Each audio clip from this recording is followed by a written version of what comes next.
Bismillahirrahmanirrahim. Assalamualaikum warahmatullahi wabarakatuh. Innal hamdalillahi nahmaduhu wa nasta'inuhu wa nastaghfiruh wa na'udzu billahi min syururi anfusina wa min sayyiati a'malina. Man yahdihillahu fala mudilla lahu wa man yudlil fala hadiyalah. Wa asyhadu an la ilaha illallah wahdahu la syarika lah. Wa asyhadu anna Muhammadan abduhu wa rasuluhu alladzi la nabiyya wa la rasula ba'dah.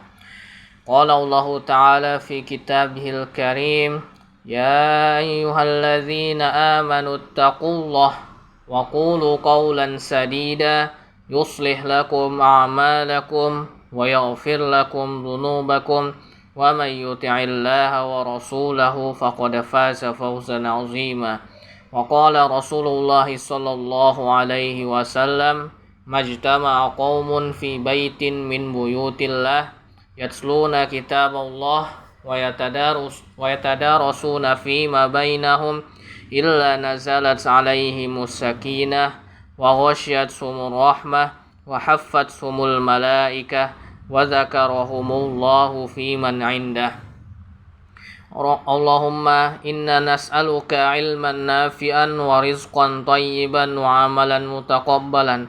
Allahumma 'allimna ma yanfa'una wanfa'na bima 'allamtana wa zidna ilma. Bapak-bapak yang dimuliakan dan dirahmati oleh Allah Subhanahu wa taala, kita pada pertemuan kali ini akan melanjutkan pembahasan kita mengenai kitab Taisirul Latifil Mannan fi Khulasati Tafsiril Quran. Pada pertemuan sebelumnya telah kita ulas beberapa kata pengantar dari muallif atau dari penulis kitab ini, yaitu dari Syekh Abdurrahman bin Nasir As-Sa'di rahimahullahu ta'ala, di mana dalam kata pengantar tersebut beliau mengungkapkan tujuan dan juga maksud beliau ketika menuliskan kitab ini. Kemudian di muqaddimah beliau menyebutkan beberapa sifat-sifat atau ciri-ciri khas yang dimiliki oleh Al-Quran, dan telah kita paparkan juga pada pertemuan sebelumnya beberapa sifat atau ciri khas tersebut sebanyak 5 sifat. Dan adapun pada pertemuan kali ini akan kita bahas mengenai 4 sifat yang terakhir. Sifat yang ke-6 yaitu wa wasafahu bi annahu nur.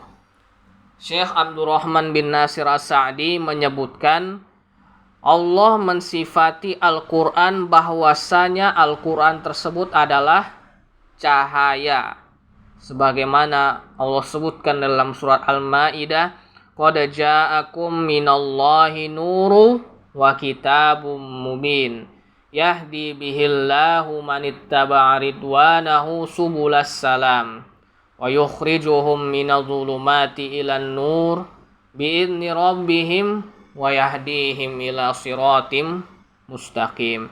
Telah datang kepada kalian wahai ahli kitab dari Allah sebuah cahaya dan juga kitab yang menjelaskan segalanya, menjelaskan hukum-hukum, menjelaskan jalan kebahagiaan, dan juga menjelaskan bagaimana kita menjauhi jalan-jalan kesesatan. Yahdi bihillahu manittaba'a ridwanahu subulas salam. Allah akan memberikan hidayah, memberikan petunjuk dan memberikan penerangan bagi orang-orang yang mengikutinya jalan-jalan kebaikan. Jadi Allah akan memberikan balasan bagi orang-orang yang mengikuti tuntunan yang terdapat di dalam Al-Quran, jalan-jalan menuju kebaikan. Wa yukhrijukum minadh-dhulumati ilan nur bi'izni rabbik. Wa yukhrijuhum minadh-dhulumati ilan nuri bi'izni rabbihim. Dan mengeluarkan siapa saja orang-orang yang mengikuti Al-Quran dari kegelapan. Kegelapan itu sebagaimana disebutkan oleh Syekh Abdurrahman bin Nasir As-Sa'di. Yang pertama adalah zulumatul jahl, kegelapan kejahilan atau ketidaktahuan. Yang kedua ada zulumatul kufr, kegelapan kekufuran. Kemudian zulumatul ma'asi wasyaqa, kegelapan maksiat serta kesengsaraan ketika selesai mengerjakan maksiat tersebut. Jadi ada 3 macam kegelapan di mana Allah memberikan penerangan atau cahaya kepada orang-orang yang mengikuti Al-Quran dan mengeluarkan mereka dari 3 kegelapan tersebut. Syekh Abdurrahman bin Nasir As-Sa'di juga menyebutkan mengapa Allah mensifati Al-Quran sebagai cahaya. Wa dzalika libayanihi wa tawdihihi al-uluman nafi'ah. Karena Al-Quran itu menjelaskan serta menerangkan ilmu-ilmu yang bermanfaat. Dan sebagaimana kita ketahui bapak-bapak yang dimuliakan oleh Allah Subhanahu wa ta'ala, ilmu yang bermanfaat itu adalah ilmu yang mengantarkan pemiliknya menuju keselamatan abadi, baik di dunia maupun di akhirat. Jadi segala macam ilmu yang memberikan atau menjamin keselamatan bagi orang-orang yang mempelajarinya, keselamatan di dunia maupun keselamatan di akhirat, itulah ilmu yang bermanfaat.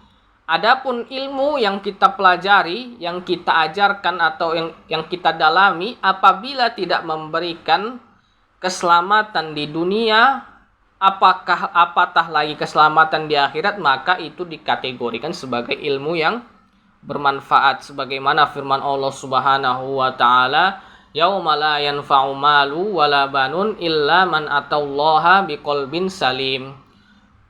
Ketika hari di mana tidak ada bermanfaat harta dan juga anak-anak, melainkan orang-orang yang datang dengan hati yang selamat. Selamat di sini maknanya adalah selamat dari syubhat dan juga syahwat. Dan tidaklah keselamatan itu kecuali dengan ilmu. Kemudian sifat yang ketujuh, Syekh Abdurrahman bin Nasir As-Sa'di mengatakan wa wasofahu bi annahu shifaa'un lima fis sudur. Dan Allah telah mensifati Al-Qur'an bahwasanya Al-Qur'an adalah syifa, penyembuh terhadap apa-apa yang berada di dalam dada, baik berupa hati maupun jiwa. Mengapa disebut penyembuh? Karena Al-Quran itu mengandung 3 hal pokok. Sebagaimana ahli kesehatan menyebutkan bahwasanya sebab kesembuhan itu ada 3 macam. Yang pertama adalah mengetahui penyakit dan cara-cara atau sebab-sebab penyakit tersebut menyerang diri kita. Itu yang pertama bapak-bapak. Kemudian apa sebab kesembuhan yang kedua, yaitu menyembuhkan penyakit dengan obat yang tepat. Nah, kalau tadi mengetahui penyakit dan sebab-sebabnya, maka yang kedua adalah apabila telah terjangkit penyakit, kita mengobatinya dengan obat yang tepat.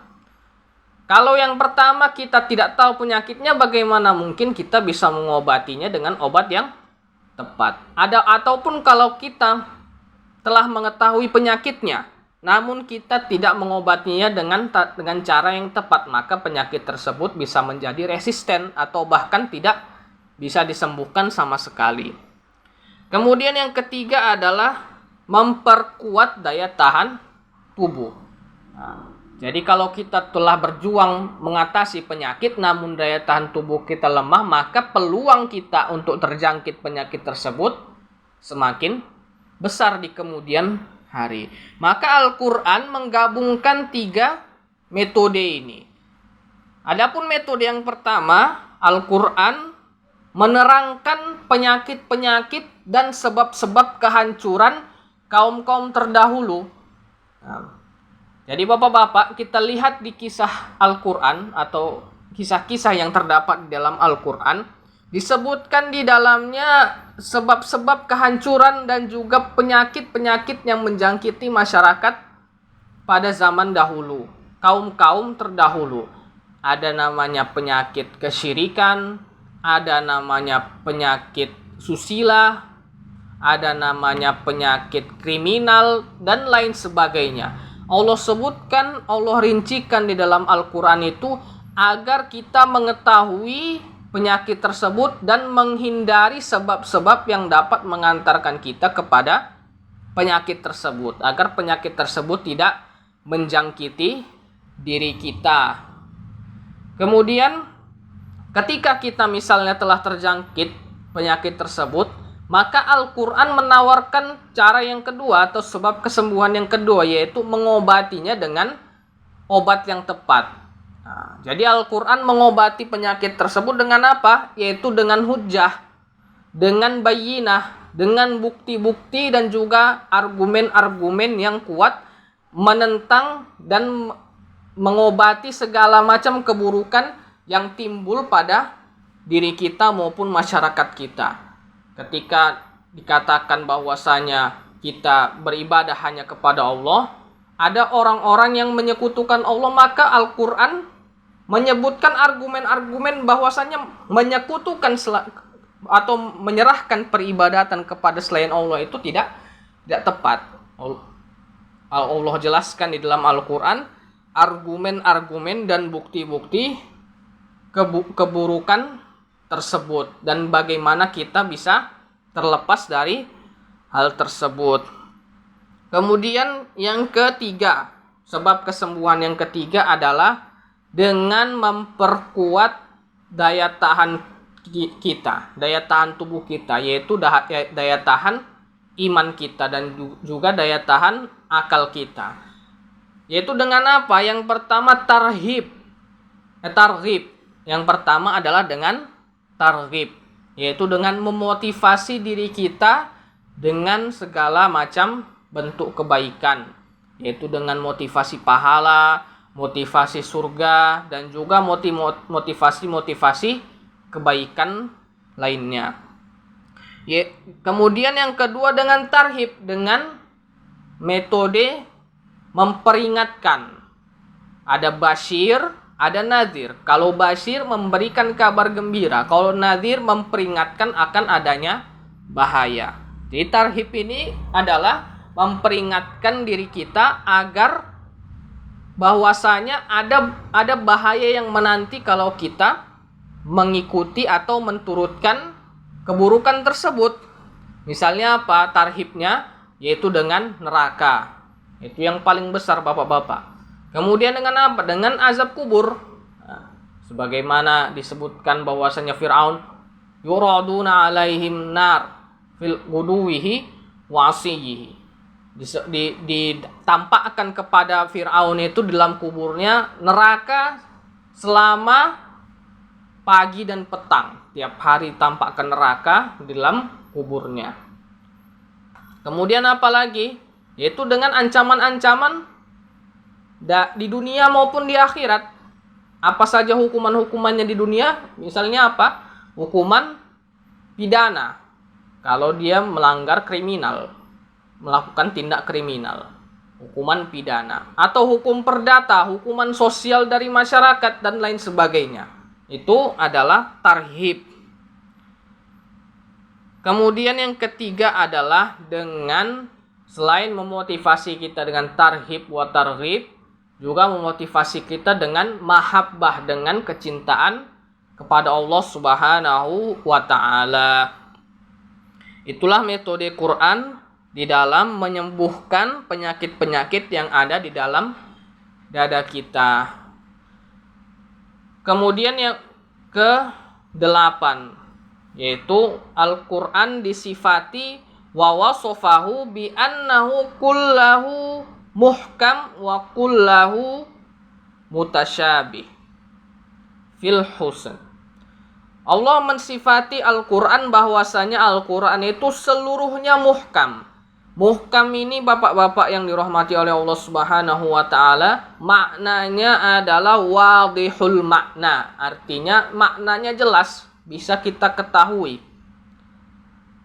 Atau disebutkan juga makna muhkam itu mutskin fi ghayatil ihkam hatta la tatanaqad baina kulli ayati, yaitu mutskin, teguh pendirian, sampai-sampai ayat-ayat yang disebutkan di dalam Al-Quran ini tidak ada bertentangan antara satu dengan yang lainnya, harmonis seluruhnya bapak-bapak yang dirahmati oleh Allah Subhanahu wa ta'ala. Kita lihat dalam Al-Quran 6.000 ayat yang terdapat dalam Al-Quran itu semuanya harmonis, tidak ada pertentangan dan juga keraguan-raguan yang terdapat di dalam Al-Quran itu, sebagaimana Allah jelaskan di dalam pembukaan kitabnya, Alif Lam Mim dzalikal kitab la raiba fi. Alif Lam Mim, itulah kitab di mana tiada keraguan, tiada pertentangan yang terdapat di dalamnya, dimuhkam seluruhnya. Kemudian wa kullahu mutasyabihun fil husn. Seluruh ayat Al-Quran itu mutasyabih, artinya mirip-mirip.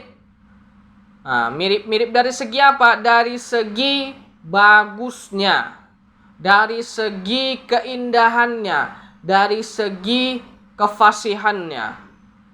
Itulah mutasyabih maknanya.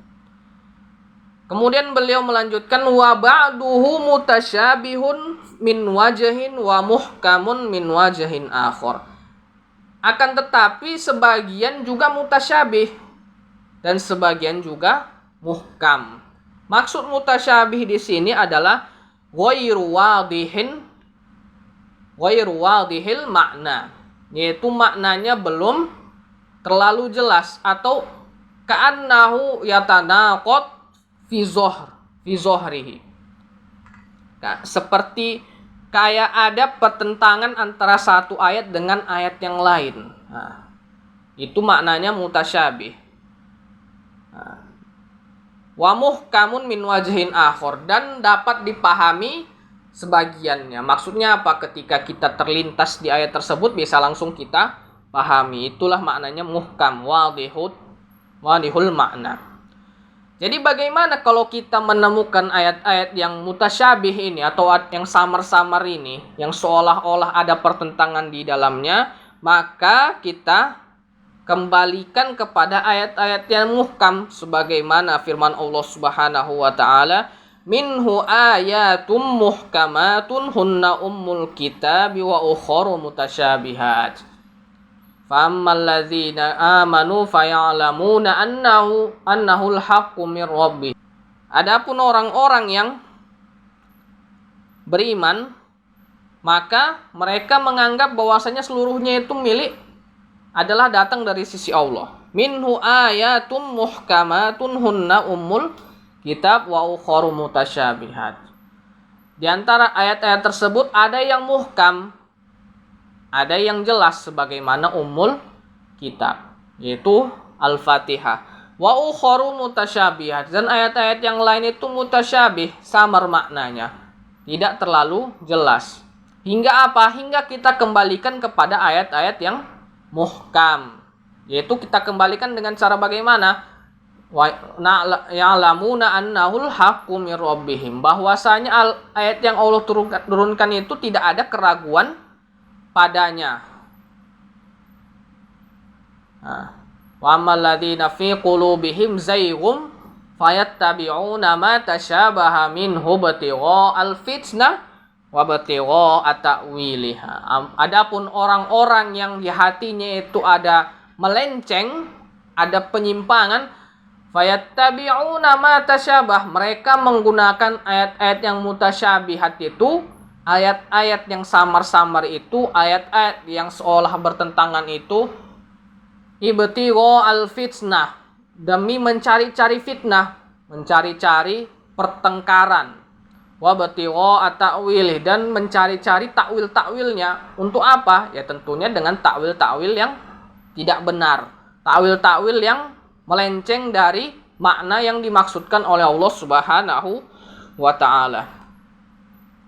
Itulah makna dari mutasyabih. Jadi bapak-bapak yang dirahmati oleh Allah Subhanahu wa taala, jika kita melihat ada ayat-ayat dalam Al-Qur'an yang seolah bertentangan, maka kita kembalikan kepada kaidah tadi, bahwasanya ayat-ayat Al-Qur'an itu semuanya muhkam, tidak ada pertentangan. Apabila terjadi pertentangan, kita lihat pendapat para ulama. Nah, bagaimana pendapat mereka tentang ayat tersebut.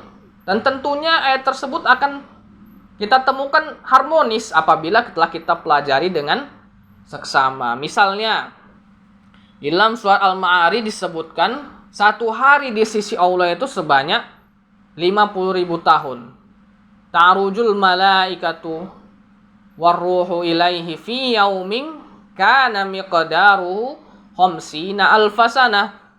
Para malaikat dan ruh mi'raj, naik ke hadapan Allah Subhanahu wa taala dalam satu hari yang kadarnya 50.000 tahun. Itu satu hari di sisi Allah. Kemudian disebutkan juga dalam surah As-Sajdah, miqdaruhu alfasanatim mimma ta'udun, yaitu 1000 tahun kadarnya sebagaimana hitungan kamu di dunia ini. Kita lihat ada pertentangan antara 1000 dengan 50.000. Jadi mana yang betul ini? Maka kita lihat di tafsir-tafsir para ulama. 50.000 ini adalah waktu naiknya malaikat. Waktu naiknya malaikat ke sisi Allah. Sedangkan 1000 tahun di sisi Allah itu adalah waktu di mana kita berada di akhirat kelak, atau ukuran waktu di akhirat kita kelak. Misalnya di padang mahsyar, satu hari di sisi Allah itu layaknya 1000 tahun di dunia. Atau 1000 tahun kita di dunia ini, maka di sisi Allah itu tidak hanya sekitar satu hari saja. Demikian bapak-bapak. Jadi 50.000 yang itu adalah waktu naiknya malaikat, atau ukuran naiknya malaikat. Sedangkan 1000 tahun itu adalah waktu di sisi Allah. Kemudian yang ke-9, yang terakhir, wa wasafahu bi annahu kullahu salahun wa yahdi ilal islah. Dan Allah telah menyebutkan bahwasanya Al-Qur'an itu solahun wa yahdi ilal islah. Solah itu maknanya adalah kebaikan serta perbaikan. Islah itu memperbaiki. Jadi Al-Qur'an ini bapak-bapak yang dirahmati oleh Allah Subhanahu wa taala adalah kebaikan itu sendiri, dan juga perbaikan bagi orang-orang yang mencari hidayah di dalamnya, serta mengislahkan orang-orang yang hendak islah atau hendak sholah atau hendak soleh. Jadi siapa saja yang ingin soleh atau ingin sholah, maka hendaknya mencari hidayah di Al-Quran dengan cara membaca dan mentadabburi ayat-ayatnya. Maka kita lihat bapak-bapak, ada ungkapan yang mengatakan berbeda halnya membaca Quran dengan membaca Quran. Membaca Quran itu semuanya buruk-buruk. Berita buruk, berita kemalangan, musibah, dan lain sebagainya. Berita politik, isu-isu panas, dan lain sebagainya. Berita-berita negatif. Sedangkan apabila kita melihat Quran, kita lihat semuanya itu berita-berita positif. Bagaimana cara kita menyucikan jiwa, akhlak-akhlak kita, dan juga kisah-kisah kaum terdahulu serta pelajaran-pelajaran yang diambil di dalamnya. Bagaimana kita membangun ketawakalan dan juga iman kita kepada Allah Subhanahu wa taala. Semuanya positif, tidak ada berita-berita negatif di dalamnya. Tidak ada isu-isu yang menyesatkan di dalamnya. Tidak ada pertentangan, tidak ada keributan, tidak ada perkelahian yang dikabarkan oleh Al-Quran tidak sebagaimana dikabarkan oleh koran. Demikian Bapak-bapak. Jadi jangan kita melebihkan porsi membaca koran. Koran di sini maknanya itu berita-berita yang tidak penting, bahkan membawa mudorot dan juga kerusakan pada diri kita. Entah itu ghibah, entah itu pikiran negatif, suuzon dan lain sebagainya.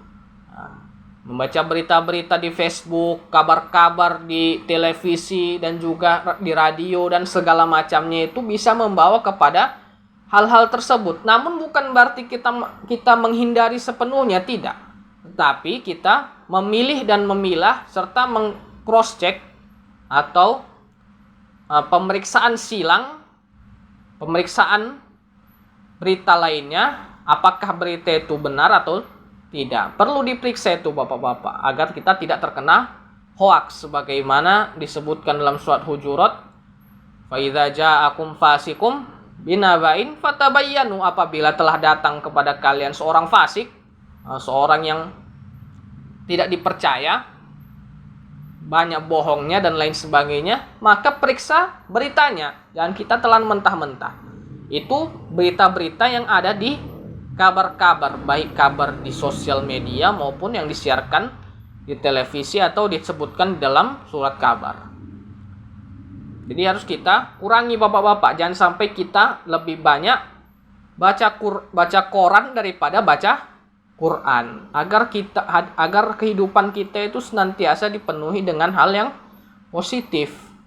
Demikian yang bisa saya sampaikan, mudah-mudahan bisa menjadi manfaat bagi kita semua dan juga menjadi ilmu yang bermanfaat sebagaimana disebutkan tadi, yang menjadi timbangan kebaikan bagi diri kita dan juga tabungan pahala ketika kita membutuhkannya, yauma la yanfa'u malun wala banun illa man atallaha biqalbin salim. Di hari ketika kita tidak berguna, tidak bermanfaat harta maupun anak-anak kita, kecuali orang-orang yang datang dengan kolbun yang salim, yaitu dengan membawa bekal baik ilmu, ketakwaan dan amal solehnya. Semoga apa yang kita laksanakan di masjid ini berupa pengajian ilmu-ilmu yang bermanfaat menjadi termasuk di dalam hal tersebut. Wallahu ta'ala alam. Demikian mungkin yang bisa saya sampaikan. Lebih dan kurangnya saya mohon maaf. Apabila mungkin Bapak-bapak ada pertanyaan, dipersilahkan.